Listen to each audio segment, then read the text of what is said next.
Consideraciones de un apolítico de Thomas Mann. Bueno, pues vamos a seguir haciendo vídeos de Thomas Mann, un autor con el que me siento muy identificado, sobre todo en sus planteamientos exacerbados de lo estético y su contraposición con la realidad y lo burgués, y ese apasionamiento al mismo tiempo que fatalismo del arte. En Consideraciones de un apolítico de 1918 encontramos el primer Thomas Mann político, que después va a evolucionar decisivamente, y voy a aprovechar como siempre, estoy haciendo con estos libros unas notas que tengo aquí, unos apuntes para ir leyéndolos, y así voy repasando porque estoy ya a punto de mandar un ensayo a la editorial y aprovecho para ver si hay alguna errata y mato dos pájaros de un tiro. Bueno, pues voy a leer lo que tengo de Consideraciones de un apolítico. Encontramos aquí referencias del pensamiento político del autor, su enfoque antipolítico sobre la política propio de un esteta. Esta es la visión que tiene el esteta en materia de política, es su versión apolítica. Las consideraciones de un apolítico, esta es la respuesta que tiene el esteta hablando de política, precisamente. Es preciso también tener en cuenta que justo después de escribir la obra, las consideraciones Thomas Mann fue cambiando en parte de ideas, como veremos seguidamente. El libro se escribe además en contestación al Zola, que había escrito su hermano Heinrich, un pacifista francófilo, fervoroso, defensor de la democracia en todas sus obras. Esto no es baladí, ya que es la contraposición entre dos líneas de pensamiento importantes. El rival intelectual que encarna todos los valores opuestos es su propio hermano. En ediciones posteriores a la inicial, Thomas Mann suprimió estas consideraciones o alusiones personales relativas al hermano. Pero bueno, vamos por partes, ya que es una obra importante. En principio, las consideraciones tienen un hilo conductor más o menos claro. Esto es el relativo a la contraposición entre, por un lado, la civilización, lo literario, lo democrático, la política, el mundo de la opinión, lo racional, lo social, lo francés y en parte lo anglosajón. Todo esto parte de lo mismo, vuelvo a repetir, la civilización, lo literario, lo democrático, la política, todo esto es parte de un bloque que es al que se opone precisamente Thomas Mann, y del otro lado está el bloque de lo pensamiento de Thomas Mann, de lo alemán frente a lo francés y lo inglés y lo mediterráneo también incluso dice, y este otro bloque es el bloque de lo espiritual, el Geistlichkeit, lo artístico, que en especial se expresa musicalmente, lo alemán, está en este segundo bloque, que es el Deutschum, lo antipolítico. En este último frente se pone en valor asimismo la propia idea de la enfermedad y de la muerte. La guerra puede servir o puede ser una condición de realización de la cultura. A veces contrapone Mann la metafísica a la superficialidad y al progreso. Dice textualmente, el hombre no es solo un ser social, sino también un ser metafísico. Dice en el capítulo 7, titulado Política. Bueno, es como si fuera posible algo superior a la democracia, algo que lo supera, pero de modo supremacista alemán. Esto último será abandonado por Thomas Mann, no así lo primero. El considerar que hay algo superior a la democracia, ese ideario seguirá en la montaña mágica, en el fondo, aunque también va a evolucionar en esto decisivamente. Es decir, lo que abandona es el supremacismo alemán, pero no así lo primero, decíamos, o por lo menos no está tan claro, qué es lo democrático para Thomas Mann, porque este libro, desde luego, dista, como vemos, de ese planteamiento. El artista sin contención sería el desideratum, sería. Lo que está asimismo claro es la crítica frontal que se hace a la democracia, unas veces basándose en Schopenhauer, expresando su preferencia por la aristocracia. Las críticas son constantes, por ejemplo, dice textualmente, la democracia se basa en un odio republicano inextinguible y celoso contra todo cuanto sea superior, contra cualquier autoridad idónea. ¿Quién nombrará ministro de Comercio a un industrial? Para tal cargo se designa mejor a un comediógrafo o alguien de un music hall y así el principio democrático queda a salvo. En la democracia hay un deseo de deshacerse de los grandes hombres. En la Europa democrática los hombres se doblegan con facilidad. La regla es el animal gregario. Y en otro lugar, el gobierno del pueblo es una expresión que tiene su parte de horror. El pueblo alemán no siente realmente de una manera democrática. Por el contrario, el pueblo alemán posee el sentimiento más natural de las distancias y del orden jerárquico. Otras veces se apoya a Thomas Mann en la diferencia entre pueblo por un lado y masa por otro lado. Así en el capítulo 7 se afirma: hoy en día es solamente posible una política de masas, una política democrática. Esto es, una política que poco o nada tiene que ver con la vida espiritual superior de la nación. Recordemos que en la época del advenimiento de las masas, la rebelión de las masas, ¿no? A Thomas Mann le desagrada mucho siempre esto y opone el concepto de pueblo. Por otro lado, lo parlamentario resulta insuficiente. Igualmente es claro que se rechaza la política. Esta es la esfera de la necesidad y de los compromisos. En ella, la conducta verdaderamente razonable será siempre una conducta medianamente moderada, por no decir mediocre. La política, dice, embrutece, vulgariza y estupidiza.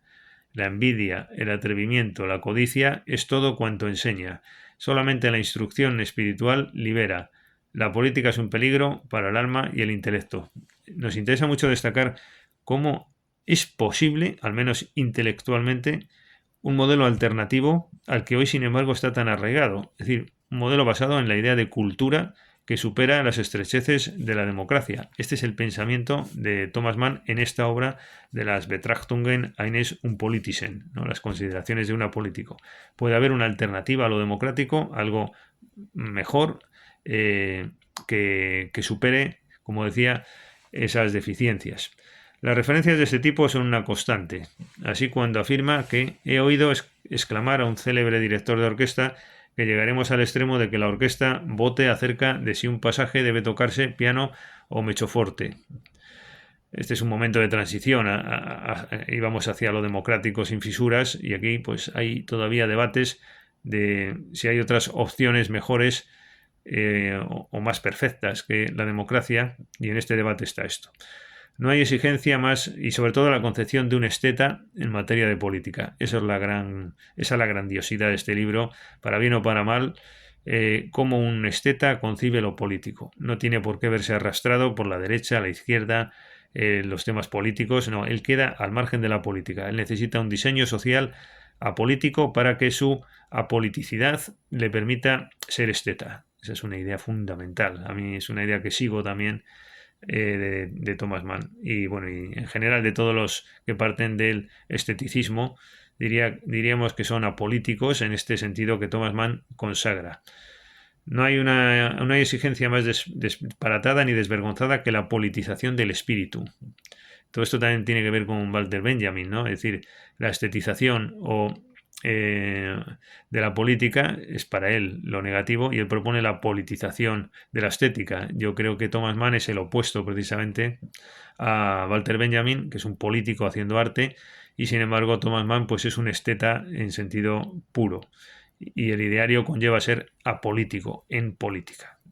Separar la vida espiritual nacional de la vida política y diferenciarlas es una manera totalmente alemana, y todo esto es lo alemán, una manera kantiana de separar y distinguir. Sin embargo, hay un empeño internacional en el embrutecimiento del alemán para convertirlo en un animal social y político, mediante la estupidez de las cifras y la supersticiosa creencia en las mayorías. La verdad es que no tiene desperdicio. En Alemania, la ciencia, la literatura y el arte existían única y exclusivamente por sí mismos. Se podría ser esteta y no obstante tener una influencia nacional política, simplemente obrando en libertad de un modo formativo. El espíritu democrático casa mejor con Francia y los países latinos. La política desplaza a la música, la cual hasta ese momento usurpaba el rango supremo en el interés socialmente artístico de la nación, y como la política termina usurpando el ámbito de la música.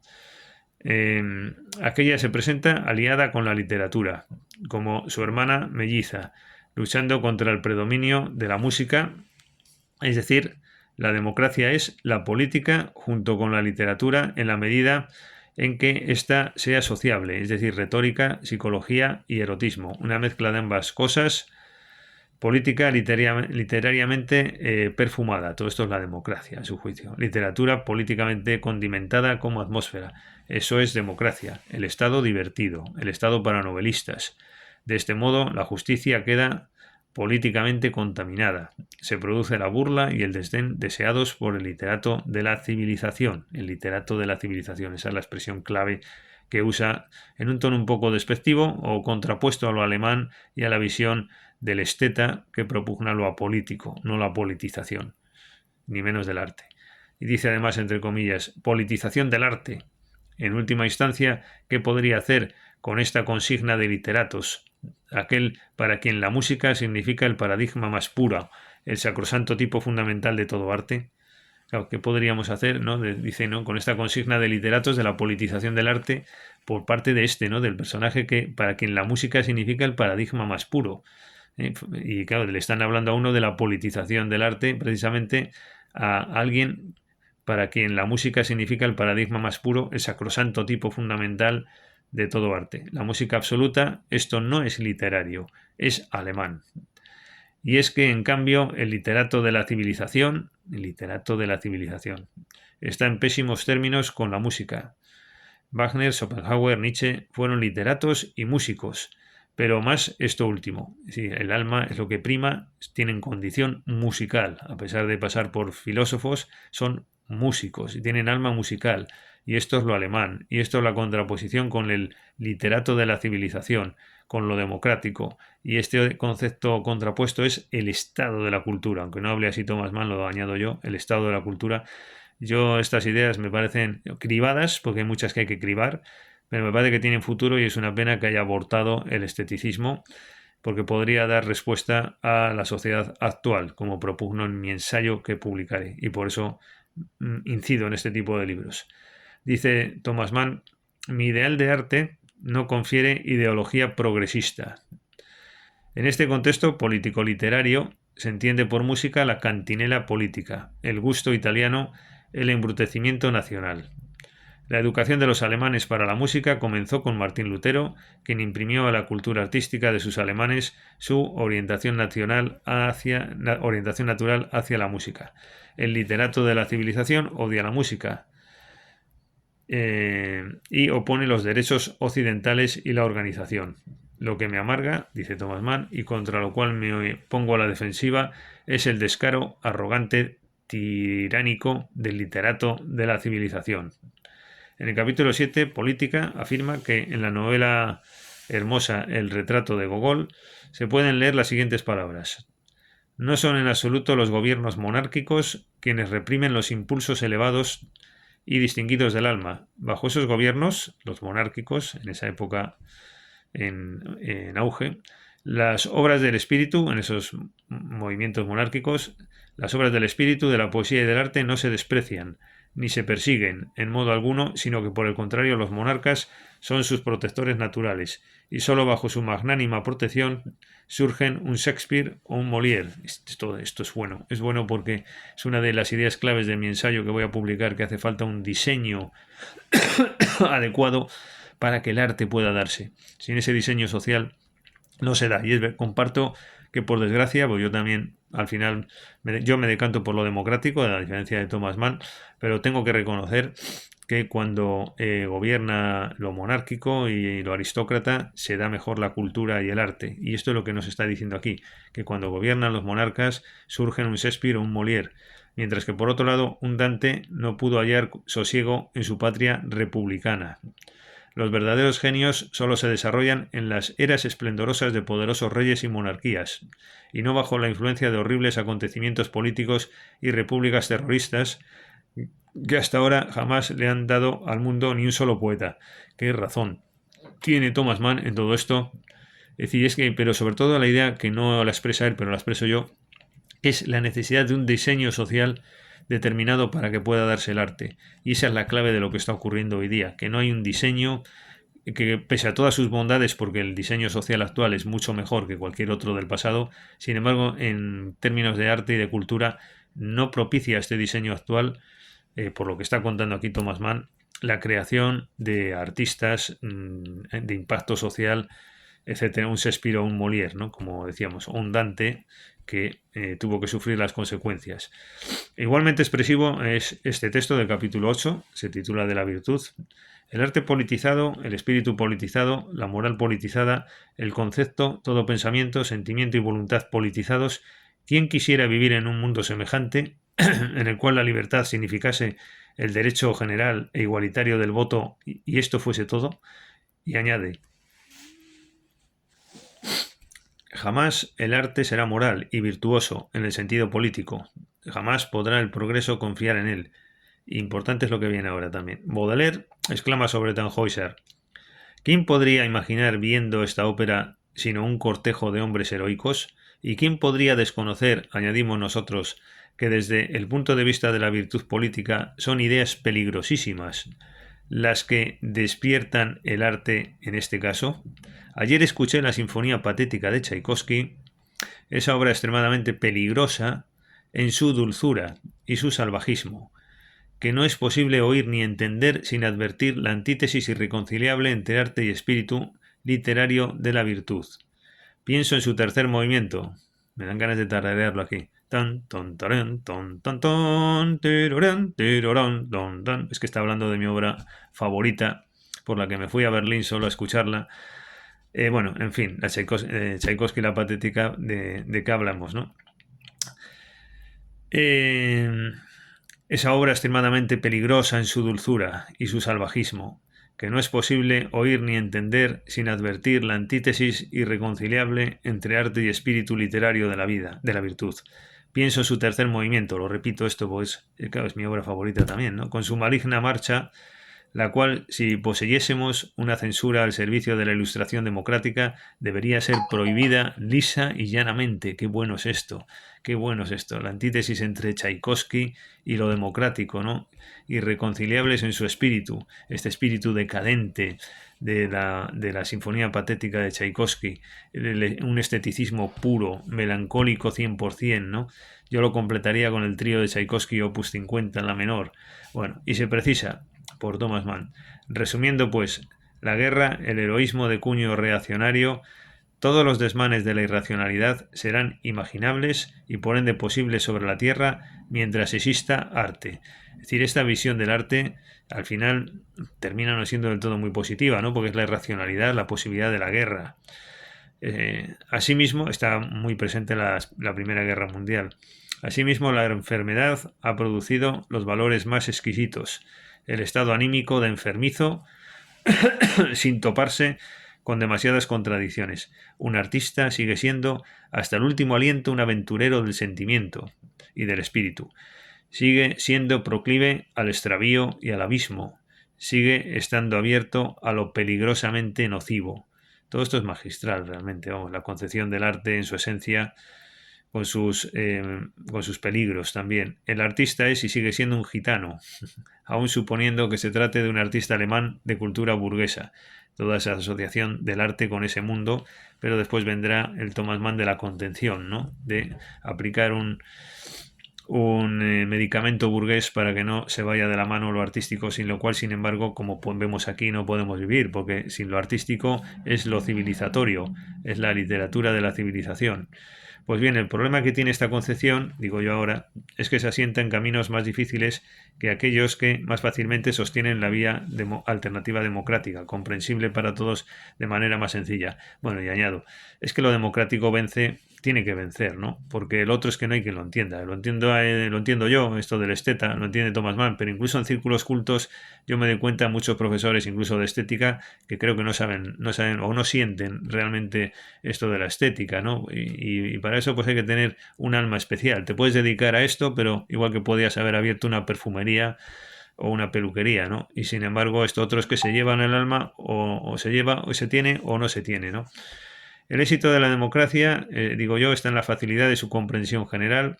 Este otro tipo de enseñanzas tienen que basarse en concepciones cuya comprensión es menos accesible. Realizar un modelo cultural trascendente y espiritual en clave social es muy complejo esto de entender, ¿no? Imaginemos todo esto en clave social, ¿no? Para todo el mundo. Bueno, esto no hay quien lo entienda.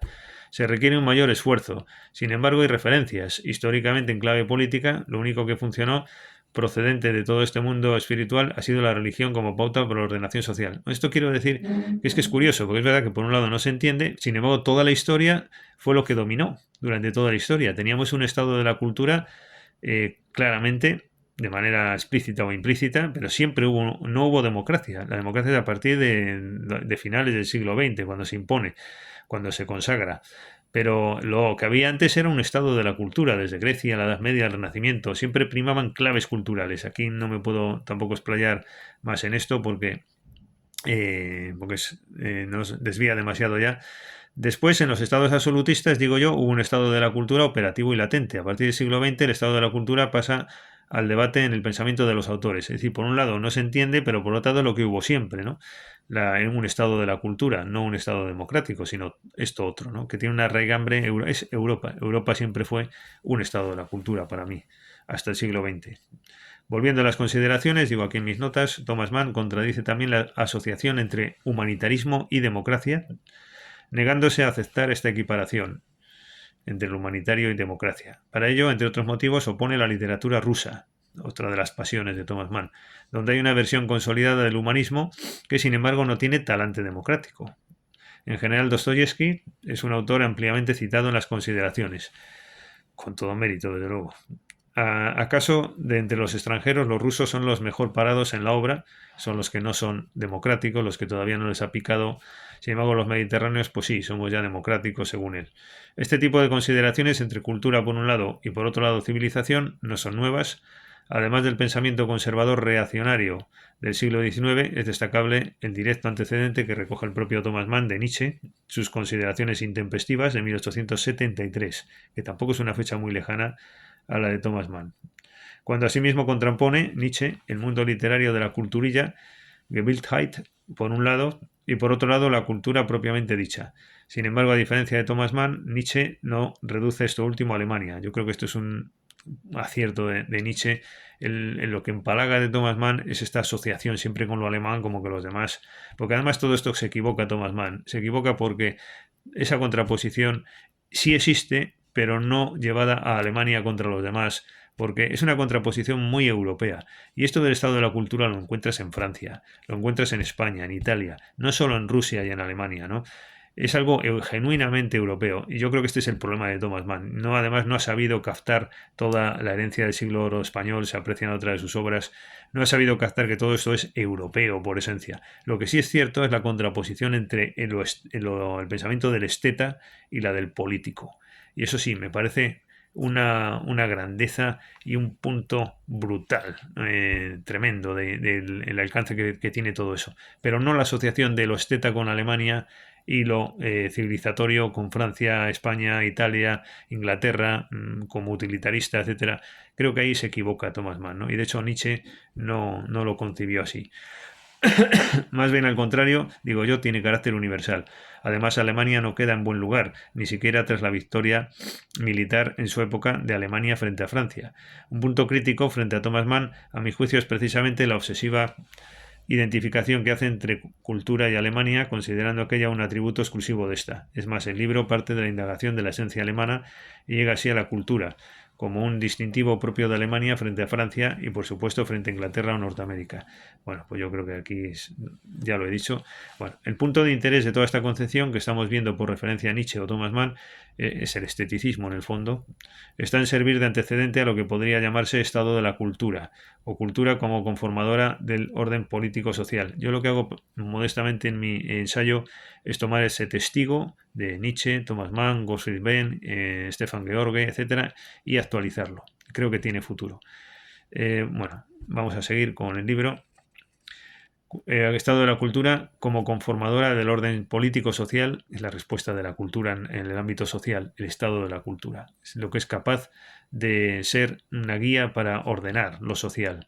A diferencia de la soberanía popular, la democracia, el Estado de Derecho, el estado de la cultura tiene pautas con respeto de los otros principios, obviamente, pero tiene pautas para desarrollar un propio modelo.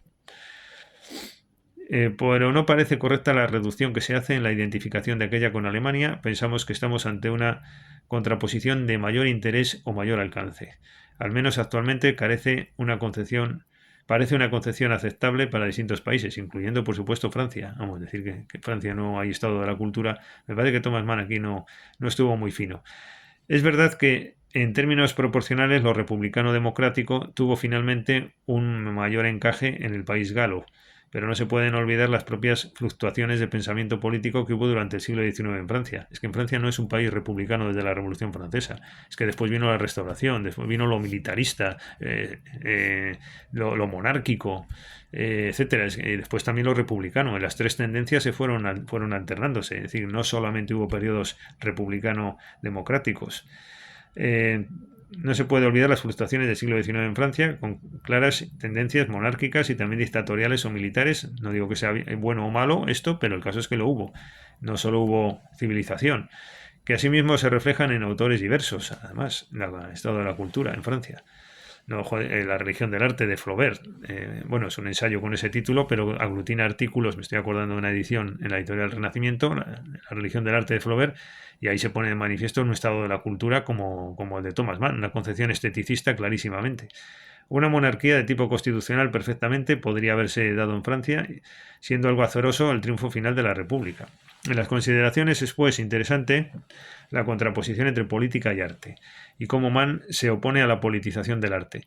Tal como expuesto en publicaciones precedentes, esto lo digo yo, en mi libro Estado de la Cultura, la imposibilidad de la cultura, el ensayo que voy a publicar de Dios mediante,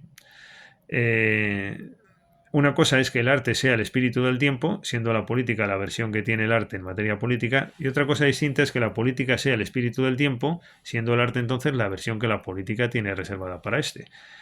En el fondo, este sería el significado más interesante de la contraposición tradicional por otra parte en Alemania, entre cultura y civilización, cuando Thomas Mann hace ver que el arte puede desvirtuarse por la politización de la cultura. Thomas Mann cree en ese reducto genuino de lo artístico y que no se politice, todo lo contrario a Walter Benjamin, todo lo contrario a lo que hemos vivido en los últimos 80 años en Europa, ¿no? Con Gramsci, Adorno, Walter Benjamin y todo lo que ha venido después, que totalitariamente siguen este discurso de la politización de la cultura. Por tanto, en un determinado tiempo y lugar puede manifestarse lo uno o lo otro. Una determinada esencia domina y otra es traducción de aquella. Esto lo que quiero decir es que si tú partes del Estado democrático también se da la cultura, pero es la cultura en virtud de la democracia. Y si tú partes de la cultura también se da la democracia, pero es la versión de la democracia en virtud de la cultura, que no es lo mismo. Esto desborda un poco el vídeo de hoy. La cultura con mayúscula es expresión del espíritu y se contrapone con la tradición alemana. Thomas Mann largamente critica la politización de la cultura o del arte con frases muy duras. Lo alemán, a su juicio, es impolítico. En la historia de Alemania, lo típico han sido artistas que se han expresado en clave musical, aunque hayan podido ser literatos. Y más típico aún es que los artistas se hayan expresado en clave propiamente artística, pese a haber podido ser referentes para la política, sin desvirtuaciones de su propia esencia, sin camuflarse o convertirse, pues, en políticos. Esto último es característico, en cambio, de otros lugares donde los artistas terminan siendo políticos. Así pues, se opone Mann a la politización del espíritu. Con esta contraposición entre cultura y civilización, yo me he tomado aquí estas notas, ha de ponerse en relación con la decadencia de Occidente, de Spengler, que apareció en 1918, es decir, el mismo año de las consideraciones de un apolítico. Para Spengler, en principio de signo conservador, pero inclasificable, de forma similar a Thomas Mann, la civilización viene a ser el cadáver que deja tras de sí la cultura cuando ésta se agota. Hay una coincidencia de fondo apreciable con Thomas Mann, pese a que en Spengler la perspectiva es evolutiva y universal, y con otra perspectiva de contenidos y sobre todo estilo y fundamentos. Bueno, de todas maneras, en un libro autobiográfico de Thomas Mann, este último critica a Spengler despiadadamente. Lo critica y, vamos, lo llama rancio, anacrónico, etcétera, etcétera, fatalista, sin soluciones, etcétera. Bueno, siguiendo un poco más con esta obra, con la que nos ocupa hoy, volviendo a Thomas Mann, su reduccionismo lleva a que la propia contraposición entre el mundo de la cultura por un lado y el mundo de la política por otro lado impone ciertas rigideces al concepto de cultura mediante la identificación de esta, tan propia del autor, con conceptos tales como el deber, la moral y el espíritu burgués alemán, que lleva a descartar ciertos elementos esteticistas que no coinciden con esos otros valores y que el autor, con un cierto tono peyorativo, identifica con Italia. Recordemos de entrada cómo el personaje de Muerte en Venecia sucumbe ante la belleza del entorno que le rodea, pese a que dicho entorno representa la enfermedad y la muerte que asocia el autor a la contemplación. Bueno, lo he leído un poquito deprisa, pero explico la idea. Lo alemán, la cultura, etcétera, se contrapone también a lo italiano, ya no solo a lo francés, que es la politización del arte, indeseable, y el literato de la civilización, sino que también se opone a lo sensual, lo mediterráneo, lo ligero, diríamos, para Thomas Mann. Yo creo que las contraposiciones que hace Thomas Mann son siempre muy acertadas entre cultura, civilización, etcétera, pero en lo que discrepo completamente es en la identificación con países. Me parece completamente, no sé, desenfocado. Y de hecho, Stefan George, por ejemplo, otro esteta alemán de la época, pues no dice nada de esto de Francia, sino todo lo contrario. Él es esteta, promueve su esteticismo, pero no lo califica exclusivamente alemán. Yo creo que pero la grandeza de las contraposiciones de Thomas Mann está fuera de toda duda, más como lo expresa. Me parece magistral. Bueno, en este sentido, en las consideraciones se refiere Thomas Mann con cierto tono peyorativo al concepto de felicidad, apropiado para este mundo mediterráneo. Esto me recuerda al Fausto y Don Juan de Grave, ¿no? La contraposición entre Don Juan y Fausto alemán y el mundo español. Bueno, la felicidad es apropiado para el mundo mediterráneo frente a la superior conciencia de la satisfacción del deber cumplido, propio de la mentalidad moral y burguesa alemana. Hombre, es verdad que un poco de esto hay también, por países. Aquí no le falta un poco de razón.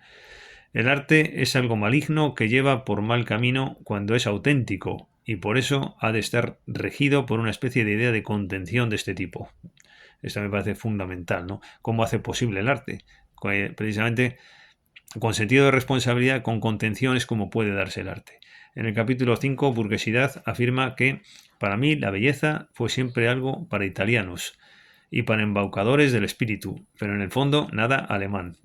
Lo alemán era lo burgués. El esteticismo en sentido literal, es decir, el culto a la belleza, es la cosa menos alemana del mundo, y sin embargo él sigue un esteticismo intelectual, está claro.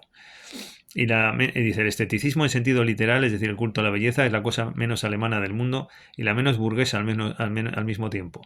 En la escuela schopenhaueriano-wagneriana no se educa para estetas, sino que allí se respira una atmósfera ético-pesimista, un aire burgués alemán, pues lo burgués y lo alemán son una misma cosa. Sí, en general el espíritu es de origen burgués. Entonces el espíritu alemán es burgués de un modo especial, la instrucción alemana es burguesa. Arte burgués, una paradoja hecha realidad, una duplicidad y ambigüedad. Arte burgués, en los propios términos, arte y burgués es una paradoja hecha realidad, una duplicidad, una ambigüedad. El capítulo 11, política esteticista, afirma: contrasta el moralismo pesimista de mi narración con el exuberante esteticismo del latino.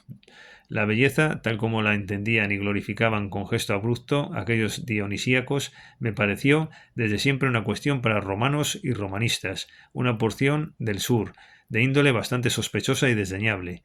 Y cita seguidamente a Nietzsche, que como he sabido no compartía esta reflexión. De hecho, era catedrático de griego, Nietzsche, y admirador de ese universo, como todos sabemos. Diríamos que esta concepción de Thomas Mann es interesante en tanto en cuanto desarrolla el pensamiento de Nietzsche yendo más allá, pero siempre que sea tal desarrollo. En las consideraciones, Thomas Mann nos cuenta que en este punto se siente más identificado con la obra de Franz Ferdinand Baumgarten. Konrad Ferdinand Meyer es la obra. Dice, en ella su autor caracteriza a Meyer con una cita, lo califica de burgués extraviado y artista de conciencia turbia. Los perjuicios del burgués implícitos en la sangre echaron a perder la libertad del artista. Creo que es prejuicios. Los prejuicios del burgués. Bueno, y en otro lugar añade Thomas Mann, el cristianismo, la burguesidad, el germanismo son lo contrario de la pasión. y a veces se expresa de forma insultante en términos de erotismo periférico o bella superficialidad, por referencia a este esteticismo latino o mediterráneo. En esta línea, el autor nos recuerda en las consideraciones la famosa contraposición de Goethe apostando por el clasicismo frente al romanticismo. Y hace man un recorrido por distintos personajes, todos alemanes, lógicamente, todos son alemanes para él. Él se considera el poeta de Alemania en su momento, el seguidor de esa estela, de Lutero, Nietzsche, bueno, antes Schopenhauer, etc. Bueno, haciendo ver que el pesimismo y la moral son claves de lo alemán. Y cita la frase de Liszt: un hombre político es repugnante. O también se siente identificado con Max Weber, La ética protestante y el espíritu del capitalismo, y sobre todo con el libro de Bernard Sohnhardt, de A Bourgeois, 1913, en el cual se interpreta al empresario capitalista como síntesis del héroe, del comerciante y del burgués. Su concepción de lo espiritual frente a la civilización debería haberse fijado también en otros antecedentes, rastreando en el siglo XVII, esto ya es mío. Hay antecedentes no alemanes importantes que no deberían olvidarse. En su propia época, autores contemporáneos de Mann, como por ejemplo el propio Unamuno, también reivindicaban con especial énfasis y con merecido reconocimiento internacional lo espiritual.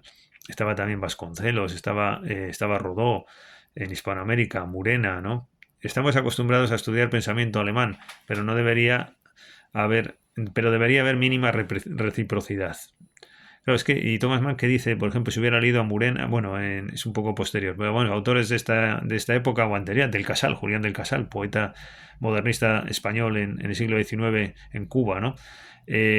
Bueno, pues ya están estas ideas de Thomas Mann ahí implícitas, ¿no? En esa misma época, pues están estos que he citado, un poco antes o después, Vasconcelos, Rodó, la misma Emilia Pardo Bazán, esa búsqueda de lo espiritual, ¿no? Que se da durante el siglo XX también, con posterioridad a Thomas Mann. Es decir, es algo que está latente en la época, un poco antes, un poco después. Thomas Mann acertó vaticinando lo que venía. Un mundo anglosajón utilitarista, democrático, falso y mediocre. Sobre Inglaterra y Norteamérica se suceden bastantes citas en este sentido negativo en sus obras. Así pues, la contraposición entre cultura y civilización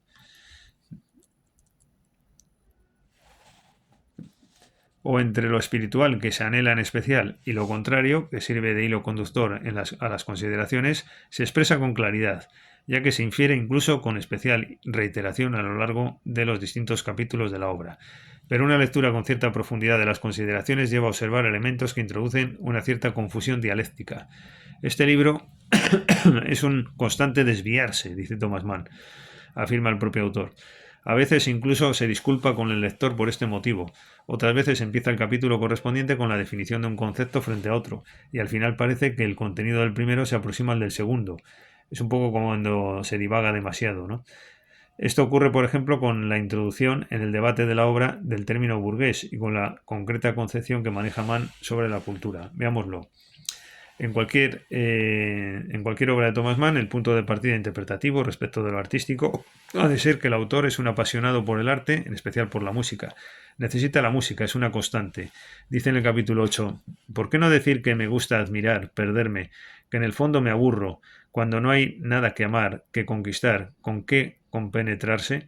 Entonces me siento viejo, mientras que el estado de entusiasmo por alguna creación me hace que aún no lo estoy, y me permite volver a vivir como otrora cuando en mozo veinteañero descubría apasionadamente la obra de Wagner. Esto no solo está presente en sus novelas principales, añado yo, sino que también lo refleja en las consideraciones.